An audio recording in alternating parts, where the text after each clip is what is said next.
আল্লামা সাহেব কেবলা ফুলতুলি রাহমাতুল্লাহ আলাইহি সৈয়দপুরের জমিনে নারে রিসালাত ইয়া রাসূলুল্লাহ বলার অপরাধে ওনাকে মারতে মারতে মুমূর্ষ করা হলো। তখন এই মৃত্যুর পূর্ব মুহূর্ত পর্যন্ত, অজ্ঞান হওয়ার পূর্ব মুহূর্ত পর্যন্ত সাহেব কেবলা ইয়া রাসূলুল্লাহ বলে জিকির করতেছিলেন। কঠিন সময় পর্যন্ত তিনি আল্লাহ রসুলকে ভুলে যান নাই। আমরা তাদের অনুসারী, জীবনের শেষ সময় পর্যন্ত আমরা রিসালাতের পক্ষে, রাসূলুল্লাহর পক্ষে আমাদের জীবন পর্যন্ত টিকে থাকবো। কথা বলেন ঠিক না বেঠে? প্রিয় উপস্থিতি, সেই দিনে রক্ত ওনার বৃথা যায় নাই। আল্লাহ সিলেটের জমিনের রন্দে রন্দে ওনার রক্তটাকে আল্লাহ কবুল করে নিলেন। আল্লাহ এই জমিনের রন্দে রন্দে ওনার খেদমতটাকে এমন ভাবে আল্লাহ সরিয়ে দিলেন, প্রত্যেক মানুষের হৃদয়ে হৃদয়ে গেথে গেল।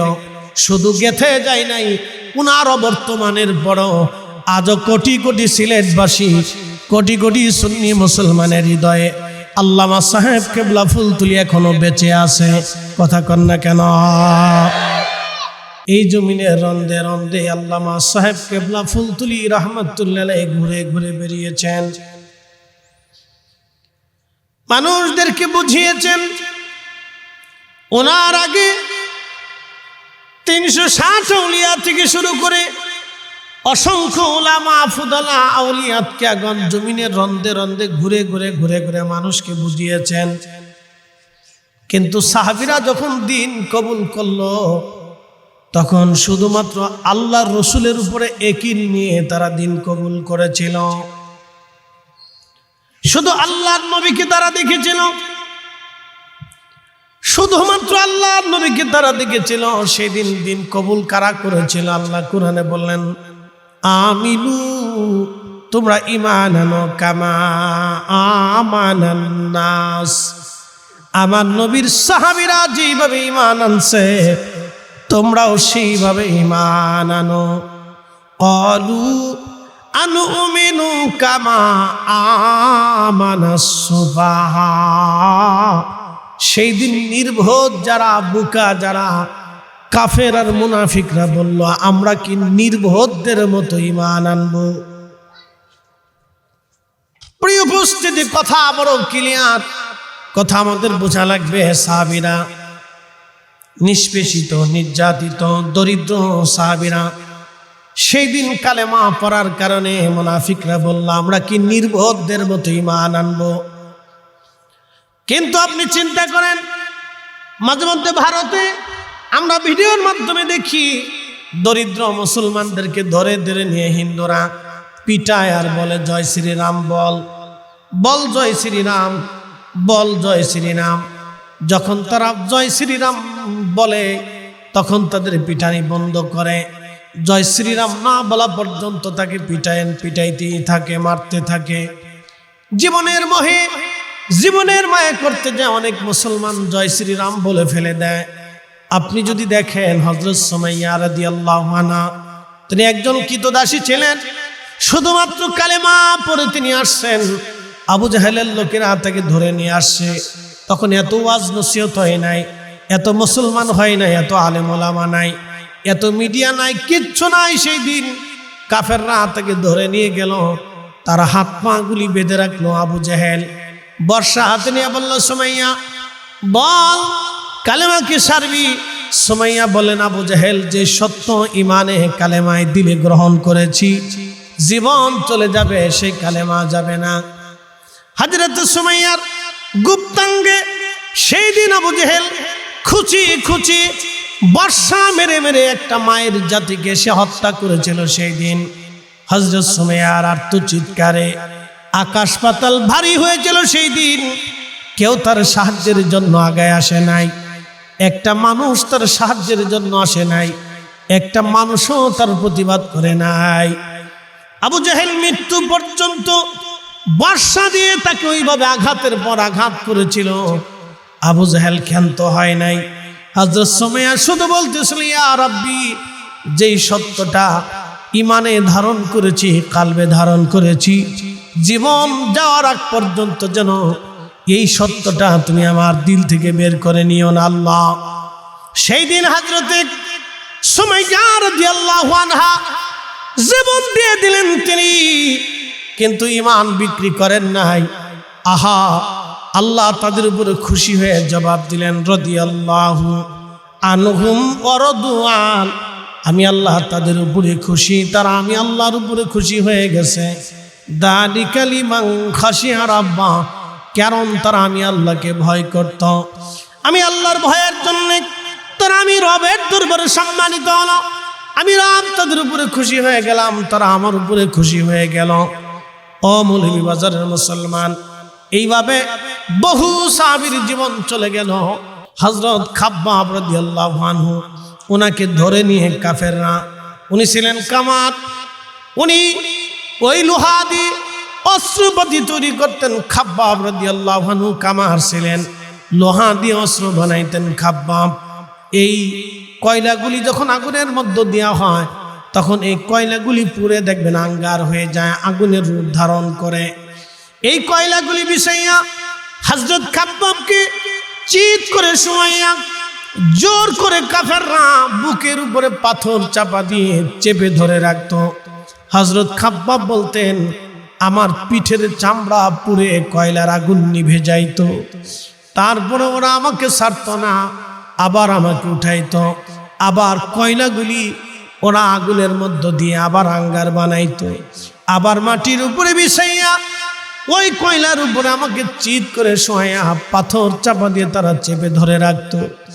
আমার পিঠের গোশতগুলি পুড়ে পুড়ে, আমার পিঠের চর্বি পুড়ে পুড়ে কয়লা নিভে যাইতো। আমার পিঠের মধ্যে বড় বড় ঘা হয়ে গেল। খাব্বাবের পিঠের উপর থেকে গোশত চলে গেল, চামড়া চলে গেল, বড় বড় ঘা হয়ে গেল, গর্ত হয়ে গেল। জায়গা থেকে গোশতগুলি উঠে চলে গেল।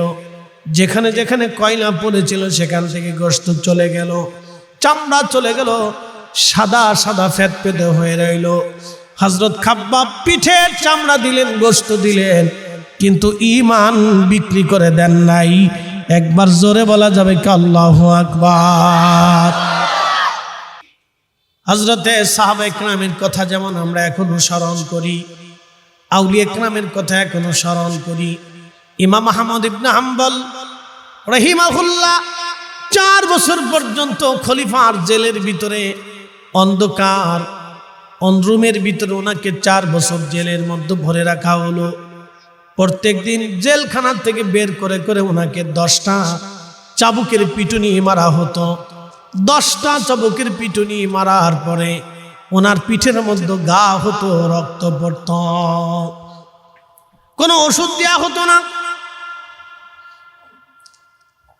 আবার পরের দিন বের করে 10টা চাবুকের বাড়ি, আবার কেটে যাইতো, ঘা হতো। এইভাবে একদিন না 2 দিন না 4 বছর পর্যন্ত জেলখানার ভিতরে ওনাকে এইভাবে অত্যাচার করা হলো।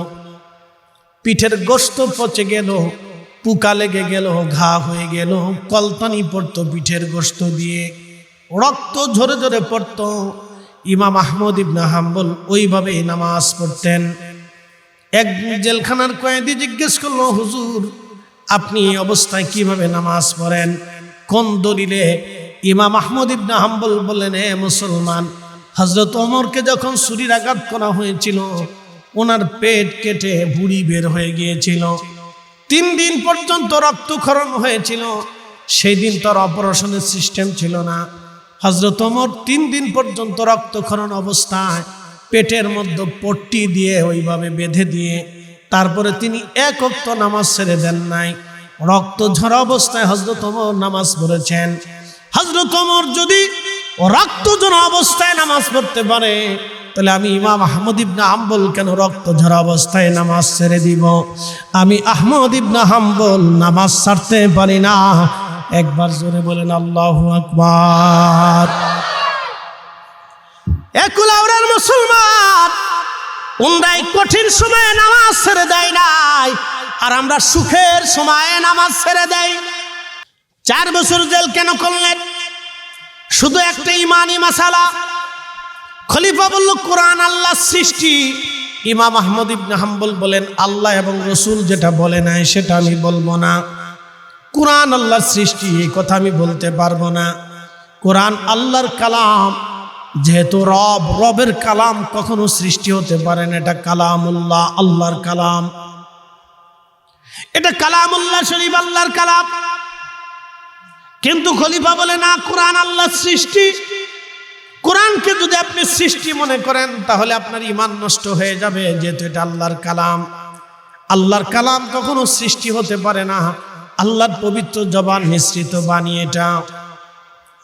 4 বছর পর্যন্ত একটা আকীদার মাসালায় তিনি 4 বছর পর্যন্ত জেল কেটেছিলেন। আর আমরা হাসতে হাসতে রসুলের সাথে বেয়াদবি করি, তারপর আমরা এগুলি কিছুই মনে করি না। কথা কন না কেন? হযরত বেলালের পিঠের চামড়া উঠিয়ে ফেলতে ফেলতে ফেলতে ফেলতে মারতে মারতে মারতে মারতে দিনের পর দিন, মাসের পর মাস, বছর ধরে বেলালকে অত্যাচার করা হয়েছিল, কিন্তু একটা সেকেন্ডের জন্য জবান থেকে আহাত শব্দ বাদ দিতে পারে নাই। একসাথে বলবেন আল্লাহু আকবার। আহা, এই ত্যাগের জন্য আল্লাহর নবী থেকে মসজিদে নববীর মুয়াজ্জিন বানাই দিলেন। পৃথিবীর কোন ইউনিভার্সিটি থেকে সে কিছুই শিক্ষা অর্জন করে নাই। আহা, একজন নিগ্র, আফ্রিকার সোমালিয়া, ইথিওপিয়া, কেনিয়া, ঘানা, এই অঞ্চলের মানুষ যদি আপনি দেখেন তাহলে আপনি দেখবেন হযরত বেলালের চেহারা কেমন ছিল বুঝবেন। সোমালিয়া, কেনিয়া, ঘানা, ইথিওপিয়া, এই অঞ্চলের মানুষ দেখতে যেমন হযরত বেলাল ছিলেন দেখতে তেমন। কোনো লেখাপড়া ছিল না, কিছুই ছিল না, তার কৃতদাস ছিলেন। শুধু কালেমা, ইমানের কঠিন বলে বলিয়ানের জন্য আল্লাহর নবী তাকে মসজিদে নবীর মুয়াজ্জিন বানালেন। তো এমন এক মুয়াজ্জিন রসুল বলেছেন, আমার উম্মতেরা কিয়ামতের ময়দানে আমার বেলালের পিছনে পৃথিবীর সব মুয়াজ্জিন আমার বেলালের পিছনে দাঁড়াবে। একবার জোরে বলা যাবে কি আল্লাহু আকবার? রসুলের মসজিদের মুয়াজ্জিন হয়ে গেলেন হযরত বেলাল। নবীর মসজিদের মুয়াজ্জিন হয়ে যাওয়ার পরে আহা, আমার ভাইরা বলছে হুজুর বেলালের একটু জীবনী বলবেন। সময় কম, কথা আমার লম্বা। আশিক রাসূল হযরত বেলাল রাদিয়াল্লাহু তাআলা আনহু নবীজির ইন্তেকালের পরে এতটাই ইশকে রাসূলে বিভোর ছিলেন, তিনি আর আজান দিতে পারেন নাই। তিনি কখন আর আজান দেন নাই। ইমাম জাইলাই নাসমুর রায়ার মধ্যে তিনি লেখেন, হযরত বেলাল আবু বকরের কাছ থেকে বিদায় নিলেন। আমার বিদায় দেন, মদিনায় আর আমার থাকা সম্ভব হবে না হে আবু বকর। হযরত আবু বকর সিদ্দিক রাদিয়াল্লাহু আনহু বহু অনুরোধ করলেন, বললেন না, আমার পক্ষে সম্ভব না, আমি আর আজান দিতে পারবো না, বিরহ বেদনা বড় কঠিন। হযরত বেলাল চলে গেলেন সুদূর সিরিয়ার দামেস্কে ঘুমান। গভীর রাত, বহুদিন পরে নবীজি স্বপ্নে তশরিফ আনলেন। বেলালকে ডেকে বললেন, কিরে বেলাল, তুমি আমার সঙ্গে কেন জুলুম শুরু করছো রে বেলাল? তুমি আসো, আমার জিয়ারতে আসো বেলাল। ইমাম তাকিউদ্দিন সুবকি রাহমাতুল্লাহি আলাইহি বললেন, আল্লাহর নবী স্বপ্ন দেখার পরে আশিফা ও সাকামের মধ্যে আসে বেলাল রওনা হয়ে গেলেন। সুদূর সিরিয়ার থেকে মদিনা বহু দূর। হযরত বেলাল সেই পথ অতিক্রম করে ফিরে আসলেন মদিনায় তাহাজ্জুদের সময়। মদিনাতুল মুনাওয়ারা রওজা শরীফ কাঠের জালি দিয়ে ঘিরে রাখা ছিল।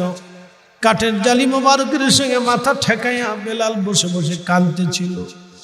ইমাম তাকিউদ্দিন সুবকি বলেন, রওজা শরীফের সঙ্গে মাথা ঠেকাইয়া বেলাল বসে বসে কাঁদতেছিলেন। ইয়া রাসূলুল্লাহ, গোলাম আপনার কদম মোবারকে হাজির, গোলাম আপনার কদম মোবারকে হাজির হয়ে গেছে গো নবীজি।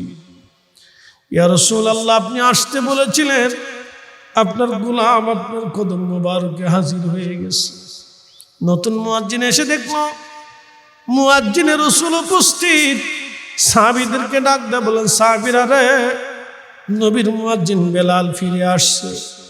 সমস্ত সাহাবীদের মধ্যে জানাজানি হলো। সব সাহাবীরা রওজা শরীফের পাশে এসে দাঁড়ায় কান্দে। বেলাল রে, কতদিন হলো তোমার কণ্ঠের লাহানের আজান শুনি না, তুমি যাও আজান দাও, তোমার আজান আমরা শুনবো। বেলাল বলে না, আমি নিয়ত করেছি রাসূলের ইন্তেকালের পরে আর কখনো আমি আজান দিব না, আমারে তোমরা অনুরোধ করো না, আমি আজান দেওয়া সম্ভব না। সাহাবীরা বলল, তাহলে বেলাল আমাদের কথায় আজান দিবে না? দেখো হাসান আর হুসাইন আসেনি, হাসান হুসাইনকে ডেকে আনা হলো। ইমাম হাসান হুসাইন রাদিয়াল্লাহু আনহুমা তখনও বালক, দেখতে রাসূল কারীমের চেহারার মতো তারা চেহারা পেয়েছিলেন। ইমাম হাসান যখন রওজার পাশে দাঁড়াইলেন, হযরত বেলাল রওজা শরীফ থেকে উঠে ইমাম হাসানের বুকের মধ্যে মাথা ঠেকিয়ে জড়িয়ে ধরে কাঁদতেছিলেন। ইমাম হুসাইনের বুকের মধ্যে জড়িয়ে ধরে কান্দে, সাহাবীরাও কান্দে। ইমাম হাসান নীরবতা ভেঙে ডাক দিলেন, নানার মুয়াজ্জিন, কতদিন হলো আমরা রে আজান শোনাও না, এবার মিনারায় যাও, আমার নানারা যেইভাবে আজান শোনাইতা সেইভাবে আমরা আজান শোনাও।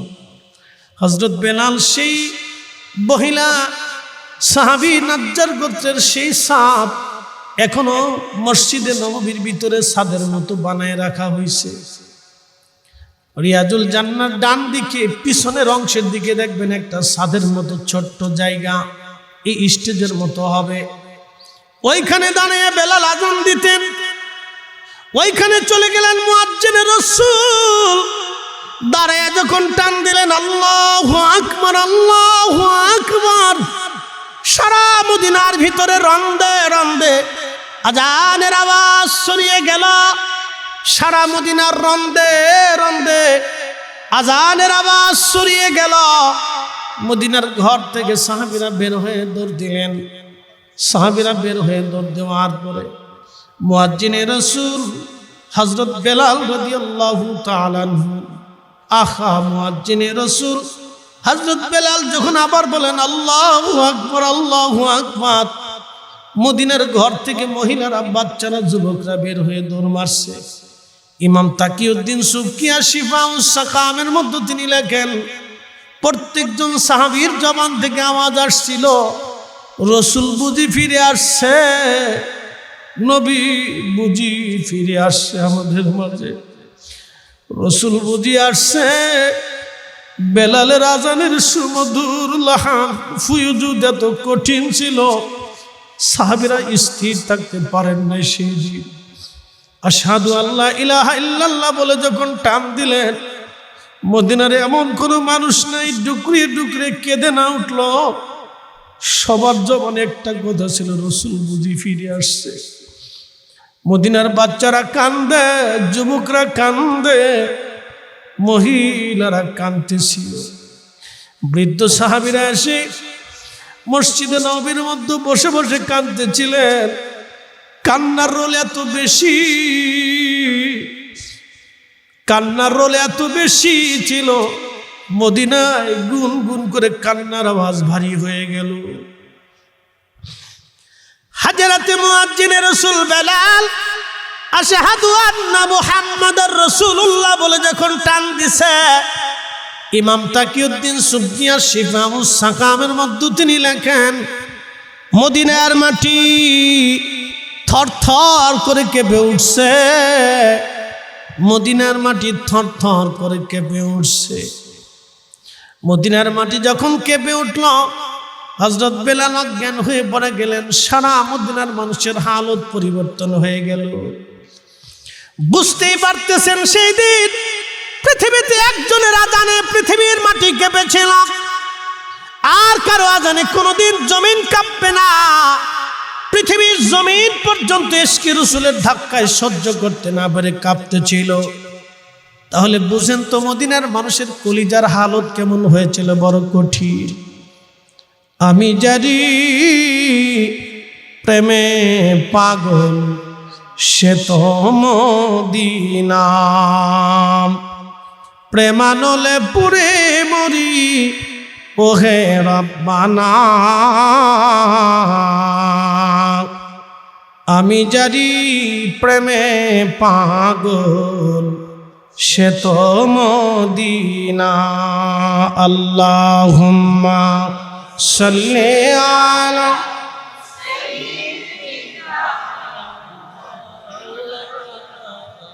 মুহাম্মদ আলা আলি সাইয়্যিদিনা। একটু জবান খুলে আল্লাহ আল্লাহ আল্লাহ আল্লাহ আল্লাহ।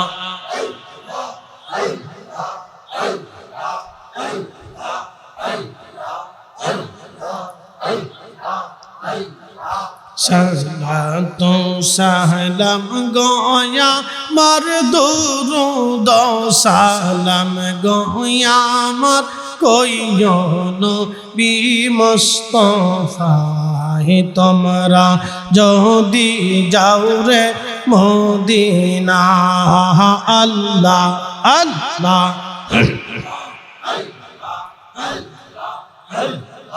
ওই মদিনা শরীফের মাঝি নূরের একটি খাম্বা আছে গো,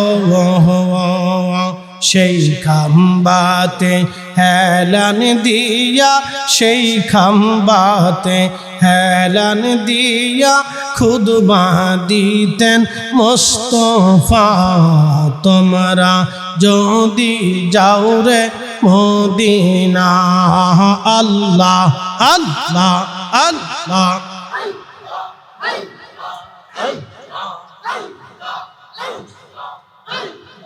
সালাতু সালাম গোয়া মার দুরুদ সালাম গোয়া মার কইও নবী মুস্তাফা। তোমরা যদি যাও রে মদিনা আল্লাহ আল্লাহ আল্লাহ। ওই মদিনা শরীফের মাঝি নূরের একটি রওজা আছে গো, সেই রওজাতে ঘুমিয়ে আসেন, সেই রওজাতে ঘুমিয়ে আসেন দিনের নবী মুস্তাফা। তোমরা যদি যাও গো মদিনা আল্লাহ আল্লাহ আল্লাহ আল্লাহ।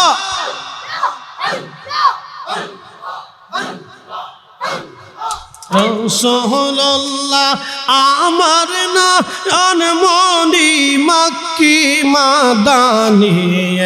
রাসূলুল্লাহ আমার নয়ন মনি, রাসূলুল্লাহ আমার নয়ন মনি মক্কি মাদানী। রাসূলুল্লাহ আমার নয়ন মনি আল্লাহ আল্লাহ আল্লাহ। রাসূল আমার আরব বাসী যাহার জন্যে মন উদাসী, নবীর প্রেমে নবীর প্রেমে ফেইল চোখের পানি। হাই হাই রাসূল প্রেমে ফেইল চোখের পানি মক্কি মাদানী।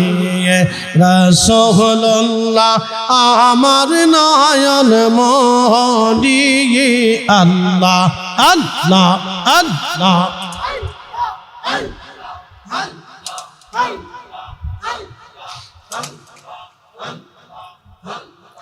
লা ইলাহা ইল্লাল্লাহ।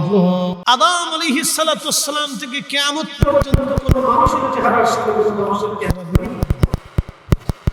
কোন মানুষের বডি স্ট্রাকচারের সাথে কারো বডির মিল হবে না, কারো নাকের সাথে কারো নাকের মিল হবে না, কারো ত্বকের সাথে কারো ত্বকের মিল হবে না, কারো থুতনির সাথে কারো থুতনির মিল হবে না, হাতের সাথে হাতের মিল হবে না, পায়ের সাথে পায়ের মিল হবে না, কারো চুলের সাথে চুলের মিল হবে না, চোখের সাথে চোখের মিল হবে না। এই মহা কারিগর কে? একসাথে বলেন কে?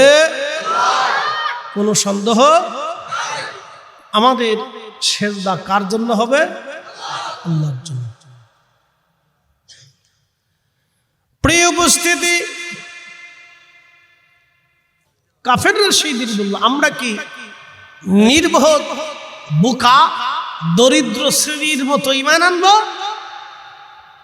আপনি সারা জিন্দেগি মনে রাখবেন, সমাজের যারা দরিদ্র থাকে তারা নিষ্পেষিত বেশি হয়।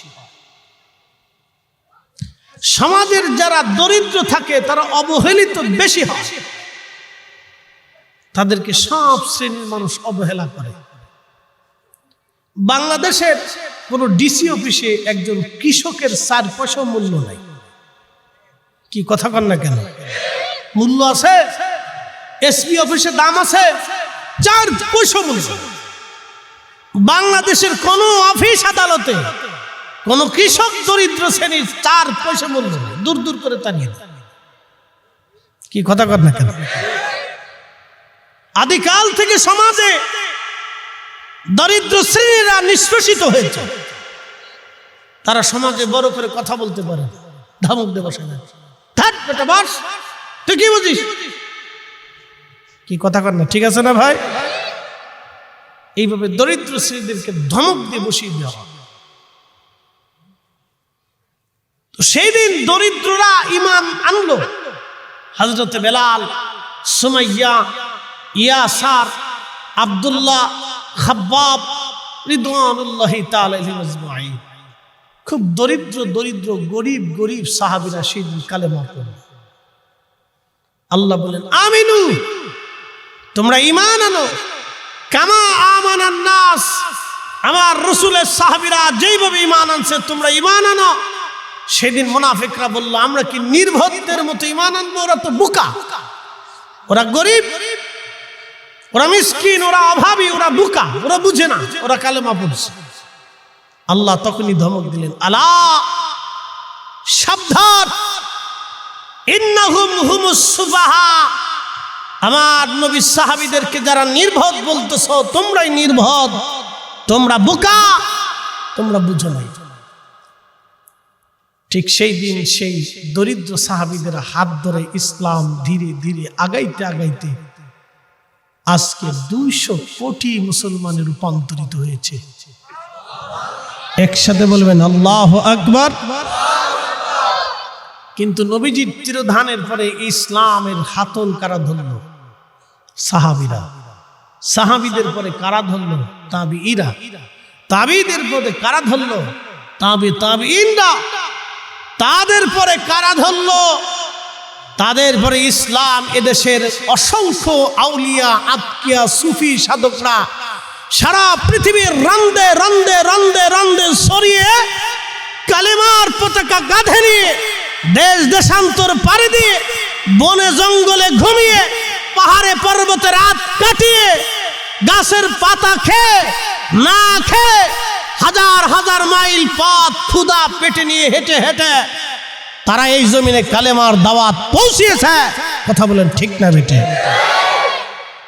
কিন্তু আমরা এক শ্রেণী তাদের অবদানকে ভুলতে বসেছি। আর আধুনিকতার ছোঁয়ায় আমরা তাদের সেই ত্যাগকে ভুলতে বসেছি।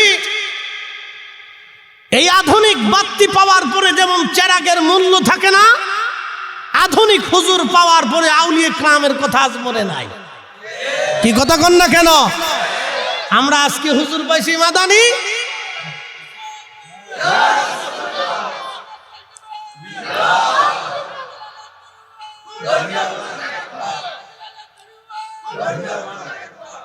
আমরা আজকে দেখেছি আধুনিক হুজুর, কেউ পাইছে মাদানি, কেউ পাইছে আধারি, কেউ পাইছে অমুক, কেউ পাইছে তমুক, কেউ অমুক ফেরত, তমুক ফেরত। এই ফেরত ফেরত পাইয়া আমরা আজকে আধুনিক হুজুর দেখে আধুনিক বাতি ভাইয়া মনে করছি বিরাট বড় আলোওয়ালা। কিন্তু আপনি জানেন না, এদেশে এই সুন্দর বাগান সাজানোর জন্য আউলিয়া কেরামের অবদান। কথা কন ঠিক না বেঠে? কালেমার সাত পাওয়া তো দূরের কথা, সেই দিন যদি শাহজালাল ইয়ামানি মুজাররিদি জায়নামাজ বিছাইয়া সুরমা পার না হতে পারতেন, তাহলে আজকে বাংলাতে কালেমার স্বাদ নসিব হতো না। সেই দিন যদি খাজা বাবা আজমির শরীফ থেকে পানিপথ প্রান্তরে ধুলি নিক্ষেপ করতে না পারতেন, তাহলে আজকে ভারতের জমিনে কালেমার স্বাদ মুসলমান পেত না। সেই দিন যদি মুজাদ্দিদ আল ফেসানি সেরহিন্দি ফারুকি সম্রাট জাহাঙ্গীরের দেওয়া সেই বাঘের খাঁচার ভিতরে ক্ষুধার্ত সিংহের সামনে যদি সেই দিন তিনি সালাত আদায় করতে না পারতেন, সিংহ যদি সেই দিন তাকে খেয়ে ফেলত, আর সিংহ যদি সেই দিন ওলি আল্লাহ না চিনার পরে যদি বসে না থাকতো, তাহলে ভারত উপমহাদেশে দ্বীন ইলাহি চলতো, মুসলমান ইসলাম বলে কোনো শব্দ এদেশে থাকতো না। আজকে আধুনিক হুজুর পাইয়া আমরা তাদের অবদানকে ভুলে গেছি নাকি? আহা, এটাই হচ্ছে অকৃতজ্ঞ। কথা বলেন ঠিক না বেটে? আধুনিক বাত্তি বলছি। প্রিয় সিলেটবাসী, মৌলভীবাজারবাসী, কোলাউড়াবাসী, খুব মনোযোগ দিবেন। বেঁচে আছে না? কি কথা কন না কেন? আব্দুল লতিফ বাংলাদেশে হাজার হাজার আছে না? তো হাজার হাজার আব্দুল লতিফ আছে, ওই আব্দুল লতিফকে তো কেউ স্মরণ করে না, কিন্তু ওনাকে কেন স্মরণ করে? আপনার হৃদয়ে ওনার প্রতি মহাব্বত কে সৃষ্টি করে দিছে? একসাথে বলেন। না না না, জোরে বলেন, জোরে বলেন। আবার পরে বুঝাই। শাহজালাল ইয়ামানি মসজিদে দিয়ে ইন্তেকাল করেছেন কত বছর? 750 বছর ওনার জিন্দেগি বাংলাদেশে। তো 750 বছর পরেও ওনার কথা আমাদের হৃদয়ে কে ধারণ করে রেখেছে? একটা কিতাব উনি লেখেন। কি কথা কন না কেন? লেখছে একটা কিতাব উনি, একটা হাদিসের কিতাব উনি, একটা তফসিরি কিতাব উনি লেখেন। তো ওনার মহব্বত আমাদের অন্তরে কি দিয়ে রাখছে? শাহজালাল তো দেশে বহু আছে, বাকি শাহজালালের কথা মানুষের কেন মনে নাই? ওনারটা কেন মনে আছে? ওনারা আল্লাহর মকবুল। ওনাদের অবদানকে অস্বীকার করা মানে নিজের পিতাকে অস্বীকার করা। আজকে এক শ্রেণীর মুসলমান ধীরে ধীরে ধীরে ধীরে আমাদের ভিতরে ঢুকে ঢুকে ঢুকে ঢুকে বদ আকীদার বীজ বপন করতে চাচ্ছে। প্রিয় উপস্থিতি, মনোযোগ দিবেন। হাসতে হাসতে নবযুগের নতুন প্রদীপ, হাসতে হাসতে নবযুগের নতুন প্রদীপ না রাসূলের শানে বেয়াদবি। কি কথা কন না কেন? জোরে বলে। এরা মনেই করে না, কিচ্ছু মনে করে না, তাদেরকে সেইগুলো মামুলি বিষয়। কিন্তু আমরা যারা সুন্নি, আমার রাসূলের পবিত্র চাদর মোবারকের একটা সুতাকেও আমরা মহামূল্যবান মনে করি। কথা কন না? জোরে বলেন ঠিক কিনা? বলে হুজুর কোন দলিলে? ইমাম মালিক, ইবনে আনাস, 4 ইমামের এক ইমাম, পৃথিবীর 4 আলেমের এক আলেম। পৃথিবীর কিয়ামত পর্যন্ত কোনো মা ইমাম মালিকের মতো কোনো আলেম আর কোনোদিন কোনো মা জন্ম দিতে পারবে না। কিয়ামত পর্যন্ত পৃথিবীর কোনো মা ইমাম মালিকের মতো আলেম আর জন্ম দিতে পারবে না। তিনি রাসূল কারীমের মদিনাতুল মুনাওয়ারার বাসিন্দা ছিলেন। জীবনের 80টা বছর পার করেছেন, একটা সেকেন্ডের জন্য মদিনার সীমানার ভিতরে জুতা পরেন নাই। একটা সেকেন্ডের জন্য মদিনার সীমানার ভিতরে পায়খানা পেশাব করেন নাই। একটা মুহূর্তের জন্য ভুলেও কখনো মদিনার সীমানার ভিতরে তিনি থুতু নিক্ষেপ করেন নাই। তিনি ইমাম মালিক, মদিনার রাসূলকে তিনি এইভাবে সম্মান করতেন। আমরা তাদের উত্তরসূরি। কথা বলেন ঠিক না বেটে? আমরা তাদের অনুসারী। আমাদের এরকম হতে হবে। আমার মাযহাবের ইমাম আবু হানিফা রাহমাতুল্লাহ আলাইহি মদিনাতে 7 দিন পরে ইমাম মালিককে বলতেছে, মালিক বিদায় দাও, মদিনার থেকে চলে যাও। তো ইমাম মালিক বলতেছে, ইমাম, মদিনাতে মানুষ আসে থাকার জন্য, আর আপনি চলে যেতে চান কারণ কি? বলে আমি তো মানুষ, বেঁচে থাকতে হবে, আমার আর সহ্য হচ্ছে না। বলে কারণ কি? বলে আজকে 7 দিন হলো মদিনার ভিতরে পায়খানা পেশাব করতে পারি না। বলে কেন? তোমাকে যেই রোগে ধরছে আমাকেও সেই রোগে ধরছে, তোমাকেও রাসূলের প্রেমের রোগে ধরছে, আমাকেও নবীর প্রেমের রোগে ধরছে। বলো ইমাম মালিক, তুমিও 80 বছরের সীমানার পায়খানা পেশাব করো না, আমি এই সীমানার ভিতরে কি করে পায়খানা পেশাব করবো, অথচ রাসূল ঘুমিয়ে আছে। একসাথে বলবেন আল্লাহু আকবার। না না, জোরে বলেন, জোরে জোরে জোরে। ইমামুল আজম আবু হানিফার মতো কোন আলেম কিয়ামত পর্যন্ত কোন মার জন্ম দিতে পারবে? তারা রাসূল তাদের কাছে এরকম সম্মানিত ছিল, এইরকম সম্মানিত ছিল রাসূল করিম তাদের কাছে। আমাদের সেই বিষয়গুলি খুব মহব্বতের সাথে বুঝে নিতে হবে। আমরা রাজনীতি নিয়ে কারো বিরোধিতা করি না, রাজনীতি তাদের ব্যক্তিগত বিষয়। কি কথা ঠিক আছে না? যার যার দল তার তার কাছে, ওটা আমার ফাংশন না। কিন্তু রাসূল করিম সাল্লাল্লাহু আলাইহি সাল্লাম আমাদের জীবনের চাইতেও বেশি প্রিয়। কথা বলে ঠিক কিনা? আমাদের ঈমান, আমাদের ফাউন্ডেশন। তিনার শানকে ছোট করা মানে আল্লাহর শানকে ছোট করা, তিনাকে ছোট করা মানে ইসলামকে ছোট করা। কি কথা কর না কেন? তিনার মর্যাদাকে ছোট করে দেখাই মানে ইসলামকে ভুলুণ্ঠিত করা, এটা বুঝতে হবে। তিনি আমাদের রাসূল। ইমাম আজম আবু হানিফা বললেন, ইমাম মালিক, আজকে 7 দিন আমি 7টা খেজুর খেয়ে বেঁচে আছি যাতে বাথরুমে না দাঁড়ায়। আমি আজকে 7 দিন পেশাব করি না, পায়খানাও করি না, 7 দিন কোনো হাজত ছাড়ি না। পানির ভিতরে, হাতের ভিতরে পানির আর্দ্রতা নিয়ে চেটে চেটে চেটে চেটে আমি কোন রকম পানির তৃষ্ণাকে নিবারণ করি। আমি চেটে চেটে কোন রকম পানির তৃষ্ণা নিবারণ করি। হে ইমাম মালিক, মদিনাতে আর থাকার আমার সুযোগ নাই, আমাকে বিদায় দাও, চলে যাচ্ছি। তিনারা এশকে রাসূলে এইভাবে রাসূলকে তাজিম করতেন। একসাথে বলা যাবে আল্লাহু আকবার। না না, আরো জোরে বলেন আল্লাহু আকবার। কাজী নজরুল এই জন্য চমৎকার ভাষায় লিখেছিলেন, আমি যদি আরব হতাম মদিনারি পথ, সেই পথ দিয়ে হেঁটে যাইতেন নূর নবী হাজরাত, নূর নবী হাজরাত। বন্ধু মুয়াজ্জিন সাহেব শুনে রাখেন, বেলাল রাদিয়াল্লাহু আনহুর পিছনে আপনি দাঁড়ানোর সুযোগ হয়ে গেছে আপনার। আল্লাহু আকবার কন্যা। পৃথিবীর সব মুয়াজ্জিন কিয়ামতের ময়দানে হযরত বেলালের পিছনে দাঁড়াবে। একসাথে বলবেন আল্লাহু আকবার। পৃথিবীর সব কারি হযরত উবাই ইবনে কাব রাদিয়াল্লাহু আনহুর পিছনে দাঁড়াবে। পৃথিবীর সব ন্যায় বিচারক যারা সমাজে ন্যায় বিচার করে তারা হযরত ওমরের পিছনে দাঁড়াবে। একসাথে বলবেন আল্লাহু আকবার।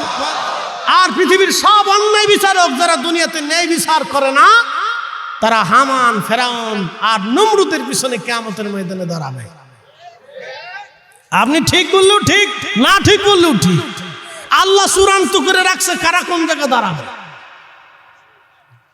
পৃথিবীর সব বীর মুজাহিদরা হযরতে আলী রাদিয়াল্লাহু আনহুর পিছনে দাঁড়াবে। পৃথিবীর সব দানশীল ব্যক্তিরা হযরতে উসমানের পিছনে দাঁড়াবে। একসাথে বলবেন আল্লাহু আকবার।